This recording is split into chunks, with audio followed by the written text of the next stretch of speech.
Cette semaine à Info TV Laval, toute une émission pour vous. Nous avons Victoria Savoie qui nous parle de Carrefour Jeunesse Emploi de Laval. Rodolphe Bellemare ainsi que Maryse Rancourt nous parle de la marche de l'espoir pour la sclérose en plaques. Michel-Olivier Marcoux à la chronique financière nous parle comment se préparer à un événement boursier. Très important à savoir. Chronique sportive avec Charles Véraud nous parle de ce qui se passe sur l'île de Laval au point de vue du sport. Sophie Nadeau nous parle du Etsy Laval, marché printanier qui aura lieu très bientôt. Alex Adou, chronique immobilière, on parle de la formation de courtier immobilier. Qu'est-ce que ça comporte au juste? Et Jean-Jacques Lapierre, mon comparse, avec son invité spécial cette semaine, l'ingénieur Mouloud Aouaz, qui nous parle de son parcours. N'oubliez pas, 3 500 $ en prix à gagner au bingo, dont 2 500 $ pour la carte pleine dans un instant.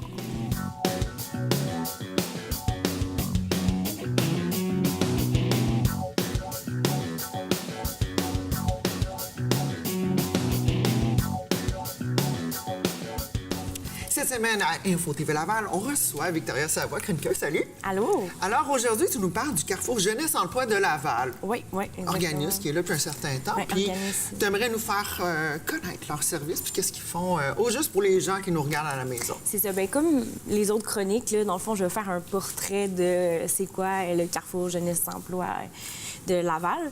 Tu sais, le Carrefour Jeunesse Emploi, ça existe. Il y en a à Montréal, il y en a un peu partout. Puis, bien là, c'est ça. Là, je me suis centrée sur celui de Laval.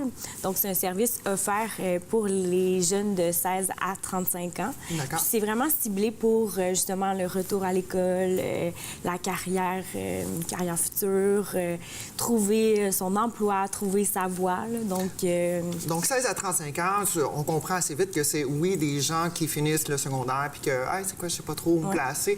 Puis il y a aussi d'autres personnes qui peut-être sont allées sur le marché du travail puis font, écoute, ouais, peut-être que c'est pas nécessairement ma voie, puis j'aimerais ça me réorienter. Donc, c'est une mesure de détour, de retourner dans un chemin qui nous fait plus notre bonheur. Oui, c'est ça. Puis, c'est justement, il offre des programmes là, pour comme la réorientation. Même, tu sais, si on a un projet d'ouvrir une entreprise, tu sais, avoir un projet entrepreneurial, bien là, on peut avoir des services. Donc, il y a des conseillers qui vont nous aider avec la démarche, comme quelles ressources prendre. Des fois, on a des subventions au Québec ou au Canada, justement pour avoir... Oui, c'est ça. Puis ouvrir une entreprise. Donc, ça, c'est des services.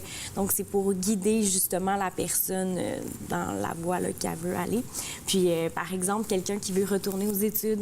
Mais retourner aux études, ça ne veut pas nécessairement juste dire je m'inscris au cégep, bang. Là, non, c'est pas si facile que ça. Il y a quand même les aléas de la vie. Il faut continuer à payer ses trucs. On s'habitue à un certain train de vie. Retourner à l'étude, c'est beaucoup d'efforts. Donc, oui, c'est ça. Donc, il y a des services qui permettent justement de montrer si c'est réalisable aussi, le projet qu'on veut faire.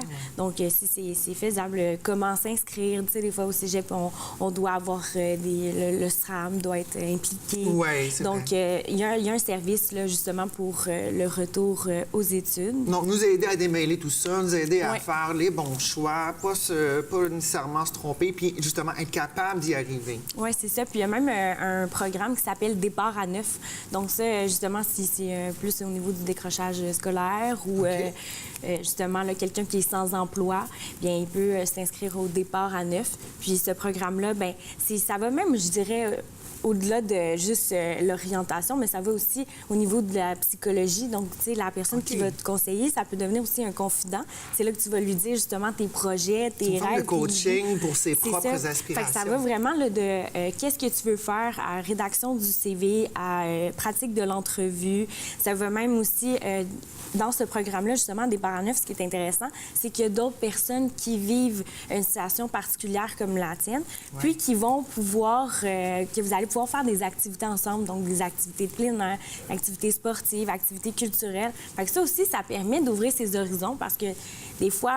reconnecter avec des ça. échanges. Puis c'est comme c'est pas juste les mathématiques ou la géographie. Tu sais, à l'école, on apprend quelque chose, mais là, justement, en ayant des cours de cuisine, peut-être que la cuisine, c'est quelque chose qui nous intéresse ou aller toucher dans un petit peu à d'autres trucs qu'on n'a peut-être pas expérimenté pour faire « Oh, ça m'allume » ou ça, non, pas du tout. Exactement. Fait que départ à neuf, puis aussi d'avoir des gens autour de nous qui sont dans le même bateau, bien, ça permet aussi de se dire, genre, hey, on n'est pas tout seul, puis d'avoir une motivation aussi pour s'impliquer davantage dans le programme.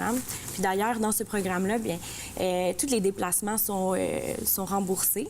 Oh! Puis même, il peut y avoir des allocations comme motivation pour participer. Là, Oh, wow! Ben au écoute, programme. ça, j'imagine, c'est destiné à plusieurs gens, mais il y a Ouais, quand même une méthodologie de savoir à qui ça s'en va. Comment qu'on fonctionne exactement Ouais, c'est pour ça. pouvoir s'inscrire puis bénéficier Ben, de ça? c'est sûr qu'aller sur place, c'est pas mal la chose à faire. là. C'est de vraiment aller sur place. Vous pouvez vous informer aussi. Des fois, justement, quand tu es dans une situation particulière, eux aussi, tu sais, ils vont peut-être t'approcher. Donc, des fois, par exemple, si vous êtes dans une situation de chômage, Ouais. ben là, ça peut être quelque chose que le chômage va approcher à dire, hey, vas-y, tu vas pouvoir Il te serait faire plus rire. ouvert à faire une petite Exactement. ouverture à ce niveau-là. OK, si tu vas suivre cette Ouais, formation-là, tu vas pouvoir avoir accès à C'est- tel et tel exactement, service. exactement. Puis il y a aussi une fondation, donc la Fondation Un Carrefour Jeunesse Emploi de Laval. Cette fondation-là, c'est intéressant parce que c'est là que ça permet d'offrir des bourses, donc des bourses justement aux jeunes qui n'ont pas de moyens puis qui aimeraient ça retourner à l'école. Donc ça peut couvrir les frais d'inscription là, scolaires. Le frais de certains livres, le Ouais, frais de c'est- certaines adhésions, certains trucs pour C'est certains ça. cours qu'on a besoin, des Exactement. outils ou des Puis aussi des accessoires. prix qui peuvent être remis comme compensation monétaire, là, justement, pour la motivation, là, pour continuer à être dans le bon... Avancer, Ouais. avancer dans le droit chemin, puis faire son petit chemin. Ouais, là. c'est ça. Et puis, est-ce que tu as les informations à savoir où est-ce qu'ils sont situés environ et puis comment est-ce qu'on fait pour les rejoindre? Oui, bien, dans le fond, il y a le site Internet qui est formidable. Vraiment, là, c'est très bien détaillé. Donc, c'est cjelaval.qc.ca. En bas de l'écran ici? Exactement. Puis sinon, bien, c'est situé, là, Saint-Martin, des Laurentides à peu près, là. Donc, En plein cœur de Laval, ouais, c'est donc ça. assez accessible via transport en Oui, commun. exactement aussi. Puis, ils se déplacent aussi.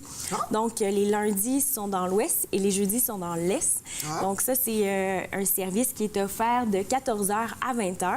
D'accord. Donc, c'est dans l'ouest. Ouais. C'est à la maison des jeunes de Laval de l'Ouest. Et puis, dans l'est, c'est au centre communautaire Petit Espoir. D'accord. Donc, ce qui offre, c'est justement les services de rédaction de CV, de pratique d'entrevue, d'aide pour la recherche d'emploi. Ouais. Donc, c'est formidable. Vous n'avez pas à vous, vous pouvez on vous se déplace déplacer. même moins loin, Ouais, c'est ça, puis on s'initie exactement. au service. Oui, exactement. Puis, fait que ça, c'est super. Là. Les jeunes qui côtoient déjà aussi peut-être la maison des jeunes, bien là, ils peuvent utiliser les services là, pour chercher. C'est ce qu'on invite les gens à faire. Vous avez le goût de changer de carrière, de bouger. 16 à 35 ans, le Carrefour Jeunesse Emploi de Laval. Ben, écoute, un gros merci, Victoria Savoie. Mais ça On se fait revoit plaisir. dans quelques semaines pour la prochaine chronique. Yes, merci. Cette semaine à l'émission, on va parler de sclérose en plaques avec Rodolphe Bellemare, directeur de la Société canadienne de la sclérose en plaques Division Laval. Bonjour. Bonjour, merci de nous voir. Ainsi que Maryse Rancourt, ambassadrice et elle-même atteinte de sclérose en plaques. Bonjour Maryse. Bonjour. Donc, bienvenue ce matin sur l'émission. Et puis, vous venez nous parler de la 25e marche de l'espoir qui aura lieu le 26 mai 2019 prochain. Écoute, on va parler, grosso modo, la recherche sur la sclérose en plaques. Et qu'est-ce que c'est que la sclérose en plaques? Parce qu'on veut démêler ça. Il y a beaucoup de gens, on se fait interpeller dans les médias sur plusieurs conditions de vie, etc. Rappelons, premièrement, qu'est-ce que la sclérose en plaques et qu'est-ce que ça fait dans une vie quand on a ça? Je vais te laisser partir, Rodolphe. La sclérose en plaques est une maladie qui est quand même très importante au Canada. On a l'un des plus hauts taux au monde. Oui, c'est une personne sur 385. C'est ça, c'est vraiment beaucoup. Puis on ne connaît pas les causes de la maladie. OK. Donc, Est-ce que c'est une maladie de type dégénératif? Oui. OK. Absolument, oui. ouais. Puis ça touche le système nerveux central. D'accord. Donc les gens vont avoir comme sclérose en plaques, les gens vont avoir des plaques au niveau du cerveau ou au niveau de la colonne vertébrale. Qui vont empêcher la communication entre les divers agents neurologiques, c'est ça? Tout à fait. Puis ça D'accord. impacte beaucoup. En fait, on ne sait pas pourquoi, mais il y a toujours l'histoire de la vitamine D Ouais. qui serait comme une des causes de la sclérose en plaques par rapport au soleil. Ouais. Ce qui fait que c'est pour ça qu'il y a plus de personnes au nord de l'équateur. Plus on s'éloigne de l'équateur, plus les gens ayant plus haut taux de sclérose en plaques. Oh wow, c'est fascinant ça parce que, parenthèse, l'Organisme mondial de la santé recommande à tout le monde dans l'hémisphère nord de prendre 1000 unités de vitamine D3 pour les gens en période hivernale dans l'hémisphère nord. Puis là, ça semble faire une certaine corrélation. C'est surprenant ça. Puis c'est une maladie qui touche, c'est la maladie neurologique la plus répandue chez les jeunes adultes Oui, parce que ça entre touche 18 quand même les personnes assez jeunes, contrairement à d'autres maladies qu'on parlait, Alzheimer C'est ça. ou Parkinson. ou ça va toucher les gens beaucoup plus vieux. Écoute, toi, Marie, tu as été diagnostiquée il y a une dizaine d'années. Oui, en 2009, exactement. OK. En fait, Comment ça a commencé? j'étais déjà touchée à ce moment-là, mais je ne le savais pas. Donc, les premiers symptômes, c'est une maladie très invisible. Oui, ça se promène dans le système, si je comprends. Oui, ça peut avoir divers, dépendamment de l'endroit où ont lieu les lésions au cerveau, parce que le cerveau, c'est grand et donc il y a les différents hémisphères, mais ça va causer différents symptômes physiologiques et parfois, ça n'en causera pas. Fait qu'il peut y avoir une évolution de la maladie pendant un grand laps de temps sans que tu ressentes aucun symptôme non plus physique. Fait que tu ne le sais pas que tu es atteint. Qu'au début, j'avais des petits chocs électriques quand je penchais la tête dans mon dos qui se promenaient comme ça. Puis à peine quelque chose. Puis j'en parle comme ça innocemment à mon médecin qui me dit, bien, je vais te prescrire une IRM, une résonance magnétique, je vais te prescrire telle chose. Puis là, bien, à ce moment-là, j'ai été passer les rayons X. Tout était beau, les rayons X, mais la résonance magnétique qui aurait montré les lésions, c'était 10 mois plus tard pour avoir un rendez-vous public. Wow. Et 10 mois plus tard, ça fait longtemps Ça que peut j'avais être plus les très petits long. chocs électriques. Là, c'était fini. Fait que, penses-tu, j'ai manqué une journée d'ouvrage pour aller là? Non. Alors, j'ai Puis laissé faire. après, ça s'est transformé. Oui, c'est ça. 4-5 ans plus tard, ben, j'ai eu le temps d'avoir une couple d'autres enfants. Puis 5 ans plus tard, j'ai commencé à avoir là, des symptômes plus importants. Et là, c'était des chocs électriques là, dans les bras quand je finissais de courir. Puis c'était très douloureux. Et là, j'ai été à une résonance magnétique à ce moment-là au privé. J'ai eu mes résultats rapidement. Puis j'avais une 50aine de lésions déjà. Le diagnostic était très clair dans mon cas. Et par la suite, j'ai fait 4 autres poussées au cours de cette année-là. Donc, j'ai eu 4 fois là, des symptômes un peu invalidants, différents symptômes. Perte de sensibilité au niveau des pieds. Ensuite, tous les muscles gauches du corps s'affaissent quand tu te mets à marcher. C'est pas pratique. Ben non. Puis, j'ai fait une névrite optique aussi. J'ai perdu la vue d'un œil là, Pendant à la fin de cette un année-là. laps de temps. Pendant un certain laps de temps. Donc, la plupart des gens qui ont la sclérose en plaques, la première forme, c'est-à-dire la forme la plus, je dirais, initiale, hein, la plus courante, celle que les gens, 80 des gens débutent aussi avec ça, c'est une forme poussée-rémission. Donc, tu as une poussée qui dure quelques semaines, puis ça se résorbe tout seul, tranquillement. Et là, quand tu es chanceux, puis comme moi un petit peu, bien, ça se résorbe complètement, puis tu n'as plus de symptômes par la suite. Mais après, ça revient. Bien, ça peut revenir par la suite pour d'autres symptômes ou pas. Donc, moi, ça fait 9 ans que j'ai pas eu de symptômes. Wow! OK. Présentement. Fait que t'es une des très chanceuses. Je suis une des très chanceuses. Puis, écoute, on va rappeler, t'es mère de 4 enfants. Tu dis que ça t'arrivait en revenant de courir, fait que t'es une femme en forme. Hein? Bien, écoute, je ne l'étais pas toujours. Mais quand j'ai eu mon diagnostic, avant, je m'entraînais un petit peu et c'était là de la course de temps en temps pour perdre de poids, des bédaines de grossesse. OK. Mais après ça, quand j'ai eu mon diagnostic, j'ai vite compris que peut-être que je les aurais pas aussi longtemps que je pensais, mes jambes. Oh. Fait que je me suis dit, ouais, je suis aussi bien d'en profiter tout de suite. Puis je me suis mise à courir plus régulièrement. Puis je me suis dit, ben, je pense que là, il faut faire quelque chose, pas rester inactif. Ça me donnera rien de m'apitoyer sur mon sort. Il faut que je me prenne en main. Et il y a des gens autour de moi, j'ai été chanceuse, il y a des gens qui m'ont dit, qui étaient en domaine médical, la madame, l'infirmière, a dit, ça fait 30 ans que j'en vois, Madame Rancourt a dit. Il y a une grosse différence entre les gens qui font du sport tout au long de leur vie, qui essaient d'en faire, de s'entraîner, d'être actifs, et ceux qui n'en font pas, rendus plus tard. Wow. Moi, je me suis dit, je suis jeune, j'ai 4 enfants à élever. Ma plus jeune avait 1 an, les autres avaient toutes moins de 5 ans, mes 4 filles. Fait que je voulais rester en forme et en santé pour elles. Ben, Fait que on je veut me que tu suis sois prise en en forme et en main. santé puis- pour elle. Et pour nous aussi, parce que là, le 25, vous allez marcher. Le 26. Le 26, pardon, pour la 25e marche de Exactement. l'espoir. Écoute, tu peux nous donner les détails, Rodolphe? Oui, on va marcher au chalet du Parc des Prairies. Oui. Le 26 mai, la marche va commencer à 9h30. Non, à 9h, excusez-moi, va commencer à 9h. Cette année, on a encore la chance d'avoir Tom Buntis, le PDG de Le Mont Coco, qui sera notre président Oui. d'honneur. Wow. Donc, on est vraiment content d'avoir aussi Maryse comme ambassadrice cette année Ben oui. pour fêter le 25e. Puis pour le 25e, on va avoir la chance d'avoir un couple dont ça fait 25 ans qu'ils marchent. Wow. Donc, on est chanceux là, d'avoir un couple qui marche depuis 25 ans. Ils sont là de la première C'est heure ça. et aujourd'hui, ils sont encore Puis c'est présents. important, des événements comme la marche ou comme d'autres événements au mois de mai, la campagne Savourée pour stopper la SP, c'est important parce qu'on a besoin de visibilité, puis on a besoin aussi d'argent pour financer la recherche. Il y a comme une vingtaine d'années, il y avait comme 0 médicament. C'est vrai. C'est Aujourd'hui, la recherche rapidement, en fait quelques que secondes, Maryse, maintenant, tu sais, peut avoir une qualité de vie qu'une personne, il y a 20 ans, N'avait de son pas. âge, n'aurait pas pu avoir. Aujourd'hui, on est rendu à plus de 14 médicaments qui traitent les symptômes qui du traitent les DES. symptômes, qui espacent les poussées. Il n'y a pas encore de médicaments qui... Parce qu'on ne sait pas la cause On ne exacte. connaît pas la cause, mais il y a beaucoup de chercheurs au Canada puis au Québec qui travaillent fort sur la recherche pour améliorer la qualité de vie des gens atteints, pour essayer que les gens puissent continuer de travailler pour ceux qui peuvent. Tu sais, c'est comme les gars en milieu d'emploi, continuer d'être actifs le mieux qu'ils peuvent. Donc, on est comme... Il n'y a pas si longtemps, je me piquais 3 fois par semaine. Je veux dire, j'avais des symptômes secondaires qui étaient très importants. Là. Le lendemain, j'arrivais au travail, j'avais de la misère à faire ce que j'avais à faire. À cause... Et maintenant, je prends un médicament oral avec aucun symptôme secondaire. Wow. Ben écoutez, on invite les gens, C'est grâce à 26 mai 2019, venez rencontrer Rodolphe, venez rencontrer la belle Maryse. On vous invite pour la Marche de l'Espoir, 25e, et puis on est là. Merci. Merci. Merci. Chronique cinéma avec Nicolas Vincent Poirier. Cette semaine, on parle du reboot du film Hellboy, qui met en vedette David Harbour, Mila Jovovich et Ian McShane, ainsi que d'autres acteurs fabuleux. Salut! Oui, salut! Alors, Hellboy, moi, ça me rappelle quelques films que j'ai vus il y a un certain temps, début des années 2000. D'années, oui, en Ouais. 2004. 2004-2005, dans ces eaux-là, ouais. Le premier Hellboy est sorti en 2004, au mois d'avril aussi, et le deuxième est sorti en 2008. Et c'était des films que, moi, personnellement, j'ai adoré. Moi, j'avais bien aimé. Sans blague, C'est c'était ça. comme une nouvelle forme de héros. On mélange un petit peu le anti-héros, paranormal un peu. là-dedans, puis c'était cool. C'est ça. C'est deux films qui étaient réalisés par Guillermo del Toro, qui a une esthétique visuelle Impeccable.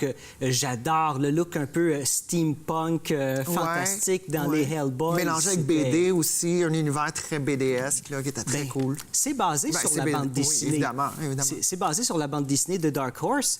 Et quand c'est sorti en 2004, la mode des bandes dessinées au cinéma commençait à arriver. On avait C'était le eu gros truc, là, Spider-Man. Spider-Man en 2002.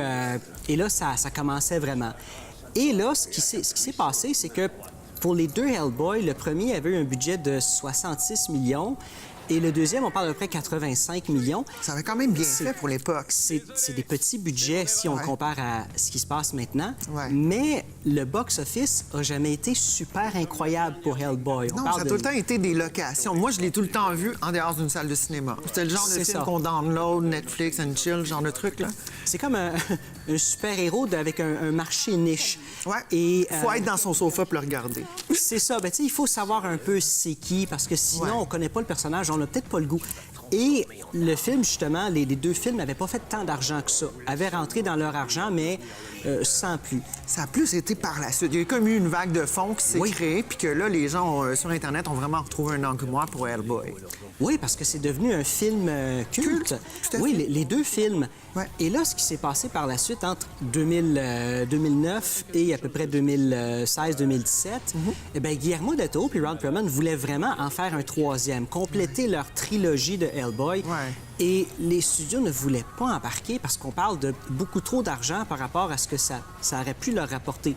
Le troisième était évalué à, bon, beaucoup plus cher, peut-être une centaine de millions, c'est ce qu'ils voulaient avoir pour faire ce film-là. Et personne ne voulait Personne, embarquer. même pas Personne. la compagnie de cinéma originale qui avait déjà investi et qui a rapporté, on s'entend? Guillermo del Toro a été voir tout le monde et tous ceux qui ont été voir, il n'y a personne qui voulait embarquer avec lui, mais on comprenait le potentiel Ouais. d'un film Hellboy. Mais c'est que on regarde des films de super-héros qui rapportent tellement d'argent maintenant, on regarde Hellboy, OK, qu'est-ce qu'on peut faire pour qu'il rapporte beaucoup plus d'argent? Revamper la ligne. C'est ça. Et là, finalement, on a décidé de faire un reboot. On a demandé au réalisateur Neil Marshall de venir réaliser le film et c'est celui qui a fait Descent en 2005. Ouais. Bon, le film d'horreur qui se passe Ouais. dans la caverne. Oui, c'était quand même bien, ça. Oui, c'était bien. Donc, c'est un bon réalisateur de films d'horreur. Et le but avec ce reboot-là, c'est de Faire plus sombre. le faire plus sombre, le faire plus gore, faire un film qui s'adresse à un public beaucoup plus âgé à cause de la violence, et aussi un film qui respecte un peu plus la bande dessinée, parce que Guillermo del Toro, il était dans le côté Fantastique, plus. très fantastique, Ouais. mais pas dans le côté gore. Il y a un peu plus de violence dans la bande dessinée. Ouais. Et les notes, justement, qu'on qu'on a mis par rapport à la production de ce film-là, il faut pas que ça ressemble à quoi que ce soit que Guillermo del Toro a fait. On est dans d'autres choses. Un monstre, ça n'a aucune caractéristique humaine, c'est censé faire peur. Oui, surtout Hellboy, qui est le fils du diable, puis qui a décidé d'aller faire des bonnes actions sur Terre, puis de se raser les cornes et tout. C'est ça. Il y avait un côté atterri très sur humain, Terre. il était super cool pour ça, il s'adaptait à comment devenir humain presque. Oui, et justement, c'est parce qu'il est arrivé sur Terre quand il était encore tout petit. Ça fait que, tu sais, il est plus attaché à la Terre qu'à l'enfer. Ouais. Et il y a eu des rumeurs comme quoi le tournage a été une catastrophe totale. Ah ouais, quel genre Oui. de rumeur? Parce On aime que là- ça, des petits croustillants, les petits potins, là. Ce qui se passe, c'est que Neil Marshall, le réalisateur, avait des problèmes avec les producteurs. Il y avait une certaine vision. OK. Et les producteurs qui avaient déjà produit les 2 premiers Hellboy, eux autres en avaient Une autre. Et là, quand le réalisateur donnait des directives aux comédiens, quand ça avait l'air un peu trop, les producteurs venaient les voir, puis non, il leur donnait d'autres directives. Oh, c'est Et- compliqué pour un acteur, là. Ben oui, même que David Harbour, celui qui joue Hellboy, a quitté le plateau à quelques reprises parce qu'à un moment donné, on lui dit non, fais ça comme ça, non, fais ça comme ça, il ne sait plus. Il a Il s'en décidé, va. moi, écoute, quand vous entendrez, je reviendrai travailler, je m'en vais prendre un Ouais. café. Et, Bref.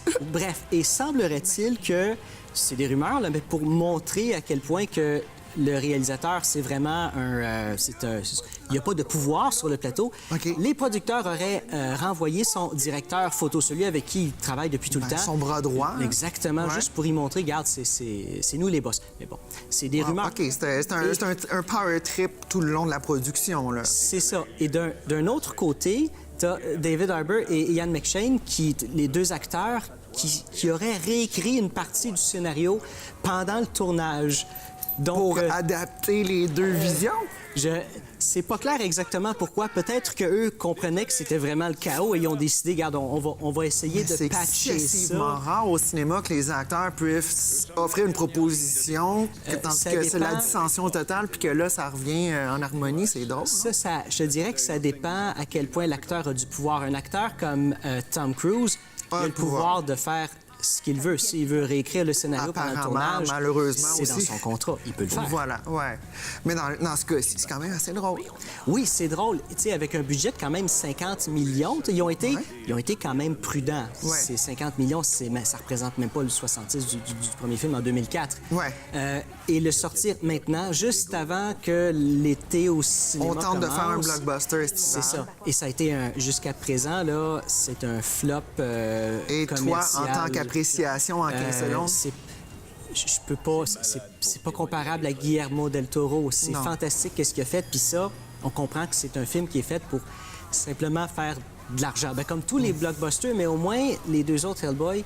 Il y avait une dans- créativité en arrière qui était appréciée. Là, OK, on a perdu ce côté-là. Fait qu'on va se retaper les vieux Blu-ray de Hellboy original. Oui. OK, wow. Ben, un gros merci. Fait qu'on se revoit la semaine prochaine à la chronique cinéma. Qui tu traites de monstre? Tu t'es regardé dans le miroir? C'est un trou de cul. Excusez-moi! Est-ce que je dérange? Au contraire, tu arrives juste à temps.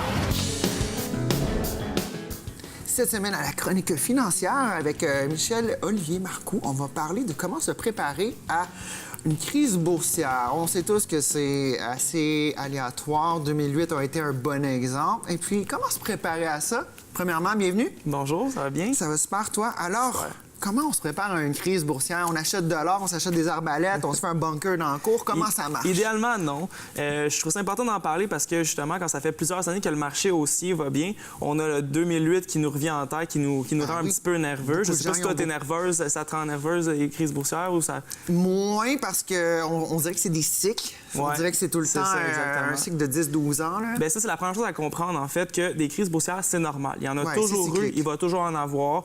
Ça fait partie de l'économie. l'économie. C'est sûr que les banques centrales essaient de minimiser ça le plus possible, mais c'est pas parfait. Il y a tellement de facteurs maintenant dans l'économie à cause de la mondialisation et tout ça qu'il faut s'attendre à en avoir. Juste de comprendre ça, déjà, ça peut un peu nous aider. Ça peut un peu nous faire réaliser qu'il va en avoir, puis c'est normal, puis il y en a toujours eu, puis on s'en est bien sorti quand même. Contrairement au marché libre, qui est l'offre et la demande, on est dans un marché keynésien, donc où est-ce que les banques centrales peuvent jouer un certain rôle en jouant avec les taux d'intérêt, ce qui va, au bout de la ligne, influencer tout le monde. Puis exactement. Puis nous aider quand ça va moins bien aussi, comme ça a été le cas en 2008.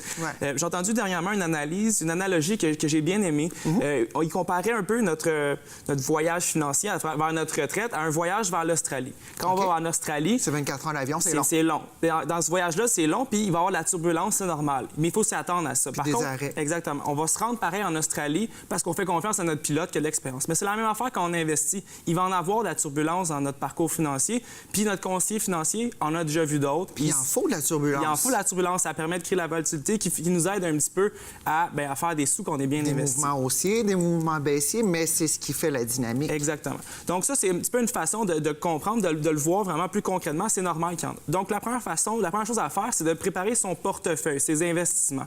Est-ce que votre portefeuille est bien positionné? Est-ce que selon votre tolérance de risque, vos objectifs, votre horizon de placement, tous des trucs qui vont vraiment avoir une influence sur si jamais il y a une crise boursière, est-ce que ça va être vraiment bien placé, bien fait pour votre situation à vous? Parce que des fois, notre situation peut changer. Ça arrive qu'on va changer d'emploi, qu'on va, par exemple, avoir un salaire qui paye mieux, quelque chose comme ça. Donc, c'est important de vraiment aviser notre conseiller financier puis de lui en parler parce que il va pouvoir vraiment nous positionner. Puis des fois, il va pouvoir aussi nous expliquer un petit peu dans quoi on était investi. Fait que c'est... OK. Est-ce qu'à l'époque où je faisais du trading, il y avait la traditionnelle valeur refuge, qui est traditionnellement en bourse, c'est l'or. Ça va être aussi les liquidités. Ça va être les bons du Trésor de certains pays. Est-ce que c'est encore valide aujourd'hui en 2019 ou est-ce que c'est anything goes? Il n'y a pas vraiment de valeur refuge? Il y a des valeurs refuges. C'est un peu... C'est sûr que les bons du Trésor, oui, de certains pays, c'est sûr. La liquidité, c'est sûr que ça l'est aussi, veut pas. L'or, on ne sait jamais. C'est sûr que ça peut être construit une valeur refuge. Ça peut être une bonne façon de diversifier, mais même chose pour les liquidités. Je n'irai pas tout en liquidité quand on se prépare vers une crise boursière. Traditionnellement, c'est environ 4 en liquidité en or et autour de ça, parachute, des valeurs 4-5 exactement dans les portefeuilles. Dans les fonds mutuels, souvent, on retrouve à peu près 4-5 de notre portefeuille qui est en liquidité. Puis c'est un bon pourcentage. Je suis sûr que c'est pas pareil pour tout le monde, mais pour la majorité du monde, ça peut être une bonne chose. Fait que, tu sais, pour en revenir un petit peu à ce que j'expliquais au niveau de... Parlant de conseiller financier, il va pouvoir vous expliquer ces trucs-là. Il va pouvoir vraiment vous dire il y a une partie en liquidité, il y a une partie en action, une partie en obligation. Puis ça, de mieux comprendre ces trucs-là, d'être bien éduqué là-dedans, même si vous ne devenez pas un expert, mais ça nous aide à nous rassurer. Ça nous aide à... Au moins comprendre, enlever la nervosité de je comprends rien, puis on sent... Vous allez pouvoir dormir la nuit mieux. Voilà. Puis ce qui fait peur dans la vie, que ce soit en investissement ou dans n'importe quoi, c'est l'inconnu. Quand on sort de notre zone de confort, c'est là qu'on stresse. Et bien, le stress, ça nous amène à notre prochain point qui est de se préparer mentalement. Parce que l'aspect psychologique en investissement est vraiment primordial, super important. L'émotion n'a pas sa place. Exactement. Il faut être vraiment rationnel. Puis c'est ça qui fait que certaines personnes vont faire des erreurs parce que si jamais on s'emballe quand ça va trop bien, comme c'est le temps, comme avec les bitcoins dans le temps, ou qu'on stresse trop quand ça va pas bien, c'est là qu'on fait des erreurs. Et que parfois, si on s'en va, par exemple, pour reprendre l'exemple de tantôt, on s'en va en Australie, on décide de parachuter en plein milieu parce qu'on a trop peur de la turbulence, bien, il y a des bonnes chances qu'on se rende jamais à notre destination finale, donc pour notre objectif financier. Tout à fait. Donc, ça, je pense que l'aspect psychologique, c'est super important parce que la pire erreur qu'on peut faire, c'est de sortir du marché avant la crise ou pendant la crise. Parce qu'on ne sait pas quand est-ce que ça va remonter, on ne sait pas quand ça va descendre. Et ça, c'est toutes des possibilités de faire des erreurs. Parce que si on sort au mauvais moment, si on rentre au mauvais moment, mais ça fait des erreurs qui coûtent très cher. Très cher. Puis c'est notre retraite. Et c'est pour ça qu'il faut faire confiance à notre conseiller financier. Il est là pour nous, encore une fois, revenir à l'aspect rationnel. Il va falloir nous dire... Fais pas ça, c'est pas une bonne idée. Puis... Allusion sportive, un coach qui nous back en arrière, puis non, vas-y pas tout de suite. Exactement, c'est exactement la même chose. Un coach qui va pouvoir nous dire quand le faire, comment. Puis tu sais, les coachs ont de l'expérience, ont déjà vécu les mêmes situations. La même chose pour les conseillers financiers. Ils ont déjà vécu des baisses, ils ont déjà eu des clients, des investisseurs qui ont appelé pour dire je stresse, ça va pas bien, qu'est-ce que je dois faire? Vraiment. Donc, tous ces aspects-là, c'est sûr que c'est pour se préparer. Par contre, des fois aussi, on peut profiter de la baisse. Comment profiter de la baisse? C'est une stratégie pour vous aider. Puis ça, c'est pas besoin d'être une grosse baisse. Ça peut être une petite baisse de marché. C'est d'ajouter des liquidités, si possible, si on a de l'argent, pendant les baisses. Pourquoi? Parce que dans une baisse, bien, on achète à rabais. Exactement. Quand on va au magasin s'acheter du linge à l'épicerie, on est tous fous de rabais. Hein? On aime ça. On aime ça. Il n'y a personne qui... l'étiquette est rouge, on est content parce que ça coûte moins cher. À la bourse, souvent, c'est le contraire. Les gens vont vouloir investir quand ça va bien. La bourse, ça va bien ce temps-ci, je vais investir. L'effet d'entraînement. Exactement. Tandis que c'est supposé d'être le contraire. C'est quand ça va moins bien, on achète quand le marché est bas pour que quand ça va remonter, bien, on va en profiter encore plus. Parce que quand on achète quand c'est haut, oui, ça peut continuer à monter, mais des on fois, prend un guess. Tandis que si on achète quand le marché est bas, on book son profit, si on veut, parce qu'il y a une certaine aubaine pendant un certain temps. Ça va remonter, on va se refaire. Exactement. Au magasin, 10 de rabais, c'est pas tant que ça sur des événements, ça fait comme ça. Mais à la bourse, c'est beaucoup 10 sur tout un sur gros toute montant. une vie, sur 40 ans de travail, c'est énorme. Exactement. Ben, écoute, un gros merci. Et on veut pas que les gens à la maison prennent panique, mais il faut se préparer. Faut être prêt, exactement. Un gros merci, Michel. Merci à toi.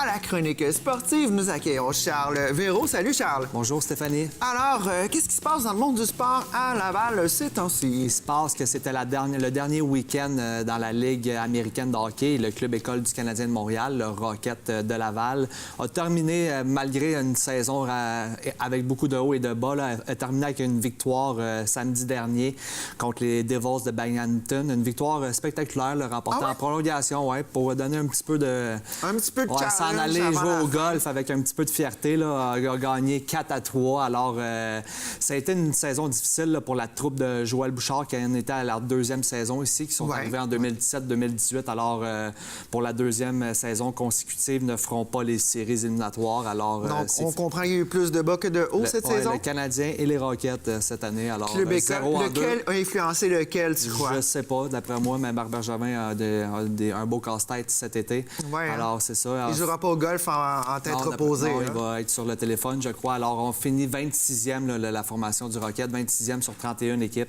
Ouais. Alors, une saison à oublier pour Joël Bouchard et sa troupe. On va recommencer à zéro. Alors, pas de hockey de printemps à la Place Belle. À la Place Belle, mais non. Mais d'un autre bon côté, l'organisation du Rocket a donné 4 000 en début du mois. Ils sont allés porter à la fondation contre la Fondation Cancérologie.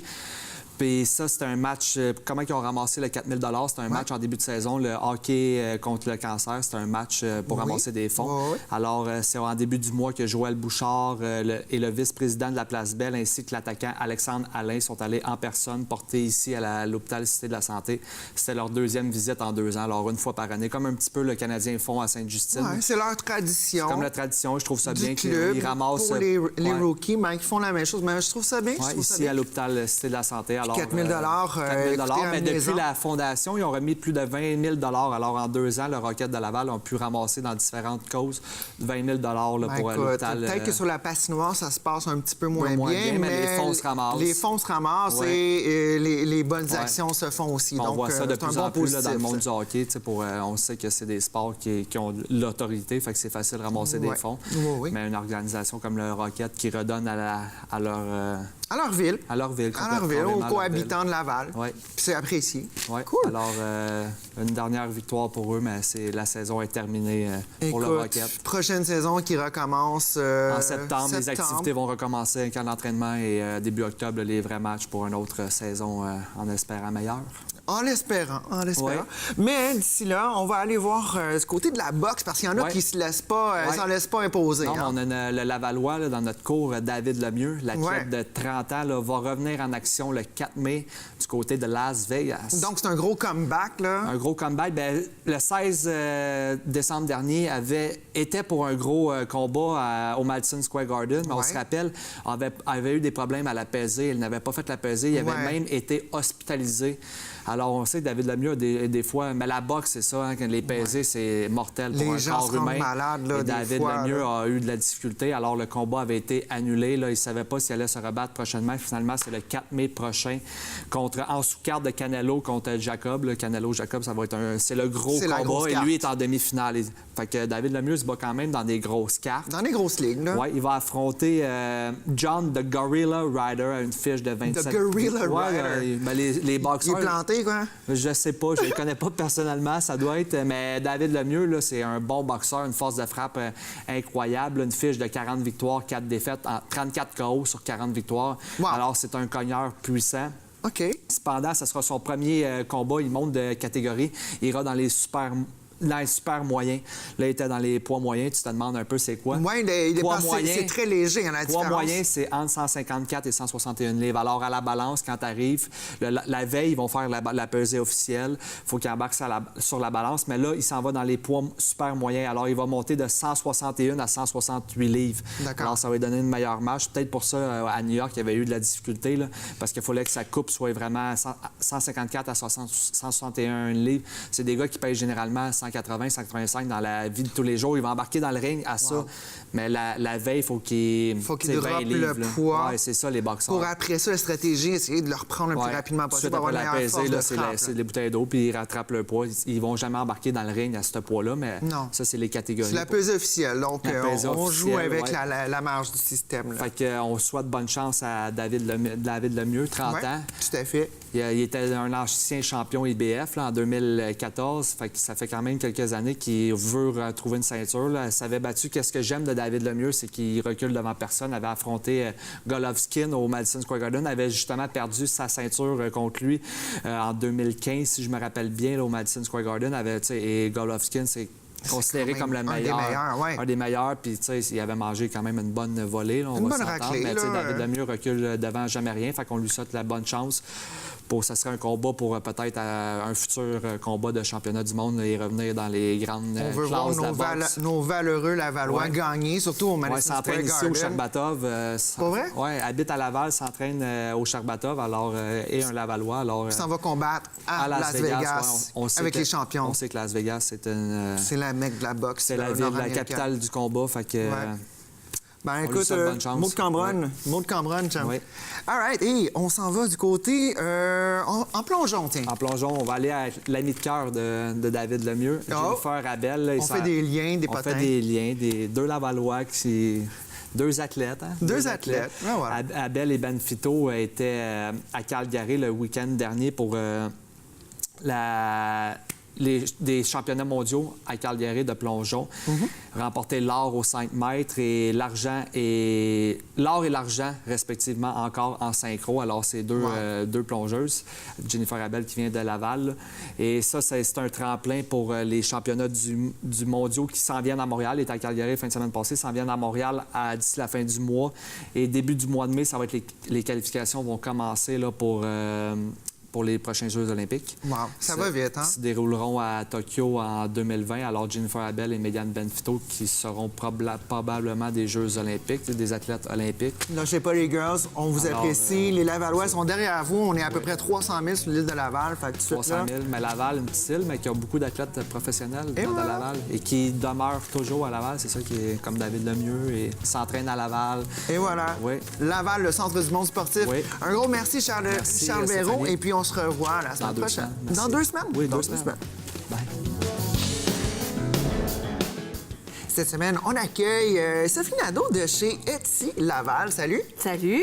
Ça fait une couple de fois qu'on se voit, là. Oui, ça fait au moins 3-4 fois. là. 4 fois. Et puis là, tu viens nous parler d'un événement qui aura lieu samedi 4 mai et dimanche 5 mai à Laval, au coût de gratis. Oui, madame. Et ouvert au grand public. Absolument. OK. Parle-nous de ça, ça m'intéresse. Alors, c'est pour tout le monde. Donc, c'est pour tout le monde parce qu'on a fait une sélection. On a reçu des appels de candidature, une centaine, plus qu'une centaine même. Et on l'embarras a du choix. choisi 50 artisans. On était supposé en choisir 45 et on a augmenté. On a augmenté la limite parce que Oui. là, c'était juste trop beau, les 5 de plus. Là, ça Exactement. les On fallait. va même avoir des temps d'or avec des artisans, des entreprises agroalimentaires. OK. Donc, on va pouvoir déguster des trucs, s'approvisionner ouais. des petits trucs esquis pour se mettre sous la dent. Tu sais, parce que c'est la fin de semaine avant la fête des mères, des fois, tu sais. Faut y penser, les hein. mères ont toutes, mais pas, peut-être pas des petites gâteries, des petites douceurs. Ou tu sais. peut-être aller magasiner avec sa mère au salon Etsy puis faire une provision de cadeaux puis dire « Ah, tu sais Ouais. comment tu trouves ça cute? » Pour les futures mamans aussi. Bon, ouais. parce que vraiment, on a de tout.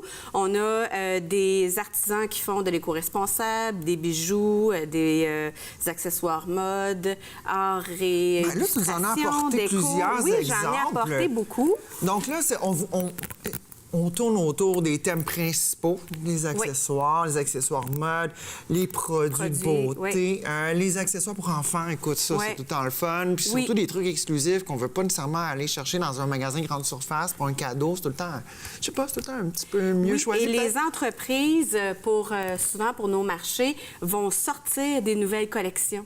Donc, ils vont attendre à être à notre marché ou à un certain marché pour sortir une nouvelle collection et en faire la promotion. Des fois, même, il y a des prix qui sont peut-être réduits. Il y a des petites primeurs, on vient de sortir ça, on les essaie au salon. Oui. Donc, OK. c'est une belle chose à faire. Il y a même une entreprise de Laval ici qui a sa boutique sur la rue Haute-Rive. C'est des veilleuses en verre fusion. Donc, que ça se met après le mur, les enfants aiment ça. Oui, puis c'est mignon. C'est ludique, tu sais. Tout à fait. Oui. Cool. Et puis, c'est en verre, hein? C'est pas... c'est du verre soufflé, c'est pas... Non, c'est du verre fusion. Fusion. Quelle est la différence? Bien, le verre soufflé, c'est dans un... c'est soufflé. Verre. Puis celui-là, fusion, c'est qu'on coupe le verre et on le met par-dessus. On le fait cuire, ça fond un petit peu. Wow! OK. Donc, entreprise de Laval, qu'on va pouvoir retrouver les produits là. Oui, on a ici la prétentieuse. Ici, on a Sérif et Glyphe, pardon. Donc, elle fait de la peinture sur de la porcelaine. On a comme maman qui fait des attache-sus qui sont peints à la main. Wow. On a aussi Sarah. La conception Sarah, c'est du verre fusion aussi. C'est des petites décorations à mettre peut-être après le rétroviseur ou... sapin de Noël, éventuellement. Oui, sapin de Noël éventuellement. Ça revient à chaque année, on peut se mettre de se préparer. Ça. Les chapeaux de Alice et Simone. Alice et Simone, ils font aussi des super de belles jupes réversibles. Et on a Somiao, qui est une illustratrice. Ah, c'est donc bien cute, ça. Une illustratrice. Ah, écoute, on peut se prendre un gros plan, là, on dirait vraiment mon chat qui se promène en vélo, là. Je dévoile le punch, là, pour ceux qui ne savent pas, là, mais bon. Donc, c'est des cartes. On en a plusieurs aussi. On a des bijoux, évidemment. Et ça, ici, c'est la petite améthyste. Oh. Et puis, on a aussi... Il y en a de tout pour tous les goûts, là. Donc, la fête des mères, la fête des pères qui s'en vient une couple de semaines après. C'est ça, les showers de bébés, il y a plein de monde qui se marie. C'est le temps d'aller se promener en fille. Il y a aussi les galas, pas les galas, mais les balles de finissant. Les balles de finissant, ben oui. les petits bijoux, des petites affaires à venir chercher. Des petits trucs exclusifs que les autres n'auront pas. Puis, tu sais, juste rafraîchir la garde-robe ou se rafraîchir un peu de quoi qu'on a l'air. Ouais, aller se promener entre filles, juste aller faire, tu sais quoi, on prend un break, on s'en va au Etsy. On demande la carte de crédit aux parents, pas aux parents, mais aux chums, puis on s'en va avec ça. On la demande pas, on la prend, puis tu dis, écoute, tu regardes le hockey, tu laves la voiture, passe une belle journée, chérie. Les poussettes vont pouvoir venir aussi. Oui, c'est ça, parce qu'il y a du stationnement gratuit. Il y a du stationnement, il y a un grand stationnement devant l'école, il y a un ascenseur. Un ascenseur pour les personnes à mobilité réduite et les parents avec poussettes. Exactement. Quelques minutes du métro quartier. Quelques minutes. Donc, on n'est pas obligé de débarquer avec le gros camion, puis on peut juste aller se faire une petite balade. Non, on va prendre un petit café, on s'en va se promener, on achète quelques petits trucs ici. La majorité des artisans vont accepter le Square, donc la carte de crédit, et le reste comptant. Oui. Est-ce qu'il y aura des guichets sur place? Non, il n'y a pas de guichet à l'école même. Donc, peut-être que si on arrête au métro, retirer des sous. Retirer des sous un petit peu avant. Et puis, sinon, Square, pour ceux qui ne connaissent pas, c'est une petite application qu'on met sur le téléphone. On passe la carte de crédit. Oui. Ça fonctionne tout aussi bien. C'est très sécuritaire. Très sécuritaire, et voilà. Ouais. Et puis, qu'est-ce qu'il y a comme animation cette saison, cette année, cette version? Cette année, là, on réserve des surprises, mais on a toujours besoin de bénévoles pour venir aider. Appel à tous, c'est ta caméra. Appel à tous. Donc, le site Etsy Laval sur la page, dans le fond, la page Facebook. Là, on va avoir un concours commun avec Etsy Laurentide qui est lieu la même fin de semaine, qui est tout près. Donc, il y a un moyen de faire les deux. Ben oui, c'est le fun. Hein? Ça serait cool. Ça, c'est cool. Et évidemment, un concours d'une carte certificat cadeau qui a lieu quelques jours avant Oh, alors, il y a moyen de gagner une carte cadeau. On va visiter ça sur la page Facebook d'Etsy Laval. Un gros merci, Sophie Nadeau. Encore une fois, un grand plaisir. Et puis, écoute, ça se passe à la chapelle de l'École Mont de la Salle. Premier événement 2019 pour Etsy Laval. Absolument. Mot de Cambronne pour la suite. On s'amuse. Oui. On achète. On magasine. On achète local. On achète local. Nous connaissons tous l'importance de l'immigration ici au Québec. Et moi, j'admire les immigrants qui peuvent s'intégrer, qui s'intègrent. Et alors, j'ai un type ici qui s'était intégré d'une façon exceptionnelle. Mouloud Awaz, c'est un grand plaisir de t'accueillir ici. Bonjour, M. Lapierre. Mouloud, de quel pays es-tu originaire? Je suis né et j'ai vécu jusqu'à l'âge de 19 ans en Algérie. En Algérie? En Algérie, absolument. Mais tu es peut-être heureux d'être au Québec actuellement? Absolument, absolument. C'est plus calme. C'est plus calme, hein? C'est plus calme versus ce qui se passe, les événements d'Algérie, oui, effectivement.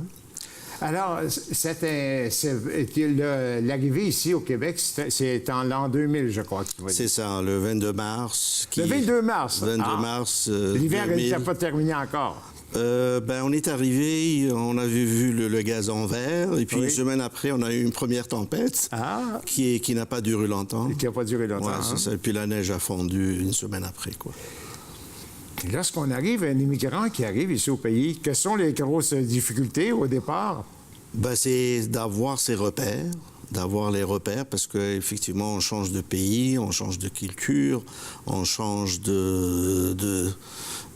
carrément de continent, on change de système météorologique et on n'a pas beaucoup de parenté, il faut rebâtir son réseau, bien que je me suis préparé auparavant. Ah, je sais préparer un peu. Un peu, parce que quand on a été reçu par un conseiller à l'immigration, qui était de la délégation du Québec. Il nous a un peu donné quelques repères, comment se préparer. Fait qu'on est venu avec quelques points de repère, des amis qui étaient déjà établis, qui vivaient au Québec depuis 10 ou 20 ans. Fait que ce sont ces gens-là qui... La langue. On a la même langue, mais les expressions sont différentes un peu. Est-ce que la compréhension était difficile? Moi, je ne vous cache pas que je suivais le Québec. La première personne qui m'a aimé le Québec, c'est bien sûr Céline Dion. On connaissait Céline depuis ses débuts, puis quand elle est devenue une star mondiale. Fait que pour nous, le repère, c'était Céline Dion. Bien sûr, moi, j'avais d'autres lectures. J'avais René Lévesque, j'avais beaucoup d'autres auteurs, musiciens, hommes de culture de Québec. Et je connaissais pratiquement, disons, toutes les étapes de la Révolution tranquille. Voilà. Vous étiez ingénieur en Algérie? Oui. Je suis ingénieur en technologie de l'eau. L'équivalent ici un peu mécanique de procédés. J'ai été envoyé par le ministère des Ressources en eau algérien en URSS. Ah bon? C'était un autre temps. Bien quand même, la misère. C'est ça, dans une ville qui, dans le temps, ça s'appelait Leningrad. Aujourd'hui, c'est Saint-Pétersbourg, une des plus belles villes du monde. J'ai gradué en 1988. Et je suis rentré en Algérie. J'ai travaillé pendant 13 ans dans différentes positions. J'ai travaillé comme ingénieur pour une agence qui s'occupait des investissements en infrastructure d'égouts et aqueducs. En Algérie, on dit ça, on dit alimentation en eau et assainissement. Ici, c'est égouts et aqueducs. Même la terminologie, je l'ai appris. Mais les changements, au point de vue, le métier, on fait du génie là-bas. Mais est-ce que c'est très différent entre le Québec et puis l'Algérie, dans la façon d'exécuter, dans la façon de travailler? Non, pas tellement. La gestion de projet est la même, sauf que le fait d'arriver ici, il faut avoir, la réglementation n'est pas pareille. Parce qu'au Québec, le métier d'ingénieur, d'avocat, de comptable, ce sont des métiers réglementés. Il faut qu'il y ait des lois. la loi sur l'ingénieur, la loi... Fait que c'est des professions réglementées. On doit être approuvé par un ordre professionnel qui est mis par le gouvernement en place pour protéger les consommateurs, pour protéger les citoyens. Et vous avez réussi à faire accepter vos diplômes? Oui, je suis membre de l'Ordre des ingénieurs de Québec. À l'époque, ils vous ont accepté directement? Non, pas directement. Oh, non. Non. Au début, j'avais appliqué en 2002 et j'étais membre fin 2002 de l'Ordre et depuis 2004, bref, j'avais appliqué en 2002. On m'a donné quelques examens à faire que j'ai fait à l'École de technologie supérieure. Et puis par là, j'ai donné 3 examens, éthique de l'ingénieur, un examen de professionnel et un examen d'économie d'ingénieur. Vous avez réussi à passer à travers. C'est comme une lettre à la poste. Mais vous avez été obligé de jouer d'audace, par exemple, parce qu'un étranger qui arrive ici pour avoir un emploi, c'est pas nécessairement facile. Il faut jouer d'audace un peu, hein? Oui, effectivement. Moi, j'étais bénévole. Le secret, c'est qu'en Algérie, j'étais bénévole. J'étais vice-président d'une association écologique. Et en arrivant au Québec, le temps d'avoir tous mes papiers, parce qu'il faut avoir l'équivalence d'abord du ministère de l'Immigration qui prend entre 1 à 2 mois. Fait que, qu'est-ce que je me suis dit? J'avais 2 petites filles, je m'en occupais et en parallèle, je me rendais utile. Fait que j'habitais à Ville-Saint-Laurent, j'ai été demandé au Centre d'action bénévole de Ville-Saint-Laurent pour aider. Puis je faisais de l'aide aux devoirs. Maintenant, vous avez compris que Laval, c'était une meilleure place, quand même. Absolument, hein? Absolument. Absolument. Vous demeurez dans Chaumédé, maintenant? Je demeure à Chaumédé depuis 2005. Depuis 2005. C'est ça. Et puis, vous vous impliquez socialement? Absolument. Je me suis impliqué au début dans des organismes d'aide aux nouveaux arrivants. Ah bon? Absolument, parce que je partais du principe que les difficultés que moi j'ai connues, j'aimerais les réduire pour tous ceux qui viendraient après moi. Et j'avais rejoint un organisme qui s'appelait Québec Multiplus.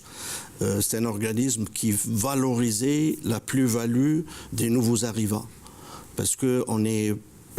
pour la plupart, on va dire peut-être plus de 90%, c'est des cadres, c'est des universitaires dont le Québec a besoin pour se développer économiquement, culturellement, régionalement. Fait que c'est ça. Mouloud, vous faites la preuve, à un moment donné, qu'une personne qu'un immigrant qui est audacieux, qui veut s'intégrer, peut le faire assez facilement. Absolument, il faut avoir une stratégie de recherche d'emploi, une stratégie d'intégration, avoir du coaching, avoir comme des gens qui nous guident et être positif et être au bon endroit et au bon moment. Mouloud Awaz, vous êtes un citoyen exemplaire. Je suis fier de vous connaître et puis je vous souhaite de continuer à œuvrer ici dans notre ville. Merci beaucoup, M. Lapierre. Ça me fait plaisir. Chronique immobilière, encore une fois. Alex Adou, salut. Salut, ça va? Ça va super bien. Oui. Alors, écoute, depuis 2013, je vais faire l'entrée en matière parce que c'est quand même relativement long. Donc, depuis 2013, obtenir un permis de pratique exige la réussite d'un cours de formation de base et de l'examen de l'OACIQ, organisme d'autoréglementation du courtage immobilier du Québec. Donc, cet organisme délivre le permis de courtage immobilier qui démontre que le courtier immobilier a réussi son cours de courtage ainsi que l'examen de l'ordre.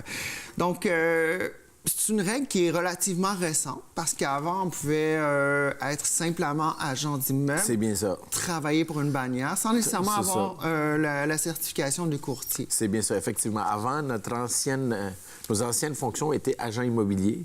Là, ça a changé depuis 2013. On est tous rendus des courtiers immobiliers. OK. À la différence au préalable, avant, donc, chaque agent pouvait dealer avec un courtier ou des courtiers différents? Non, avant, chaque agent, dans le fond, devait être lié à une agence. Là, la différence, c'est juste le terme qui a changé aux yeux du public. D'accord. Avant, c'était agent immobilier. Là, c'est rendu courtier immobilier.